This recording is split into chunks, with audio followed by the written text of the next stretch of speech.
ஒவ்வொரு காசுக்கும் எவ்வளோ கஷ்டப்பட வேண்டியதாக இருக்குது. ஃபீஸ் கட்டுறதுக்குள்ளே நாக்கு தள்ளி போகுதுங்க. இவங்களுக்கு கொஞ்சமாவது பொறுப்பு இருக்கா பாருங்க. முத்துக்கல்யாணம் தம்பி, நாங்கள் எவ்வளோ கஷ்டப்பட்டு உன்னை படிக்க வைக்கிறோம். ஃபோனை பார்த்துட்டு நேரத்தை ஓட்டிகிட்டே இருக்க. கொஞ்சமாவது படிடா. அம்மா கஷ்டப்பட்டு படிக்கணும். சரிம்மா, நான் கஷ்டப்பட்டு நல்லா படிக்கிறேம்மா. சரி பாவம், சொன்ன உடனே கல்யாணம் சோழன் போயிட்டான். கண்டிப்பா நீ நல்லா தான் படிப்பான். என்னது நியூட்டன்ஸ் தேர்ட் லா யூடியூப்ல கல்யாணம் என்ன எப்படி படிக்கிற? அம்மா நீங்க என்ன சொன்னீங்க, கஷ்டப்பட்டு படிச்சா நல்லா இருக்காங்க. அதாம்மா அங்கே புக் வச்சு நான் கஷ்டப்பட்டு படிக்கிறேன். நான் கஷ்டப்பட்டு படிக்கிற பிள்ளைதாம்மா. நாங்க கஷ்டப்பட்டு உன்னை படிக்க வைக்கிறோம், நல்லா படின்னு சொன்னா தூரத்துல புக்க வச்சுட்டு கஷ்டப்பட்டு படிக்கிறீங்க. உனக்கு மட்டும் எப்படி தோணுது? அப்ப இதுக்கு அர்த்தம் அது இல்லையாம்மா?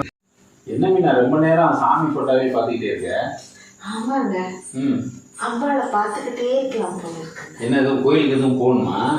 இல்லைங்க, என்னங்க வருஷம் பொங்கலுக்கு இதே மாதிரி கலர்ல ஒரு சாரியும் இதே மாதிரி டிசைன்ல ஒரு 2 செயினும் வாங்கணுங்க.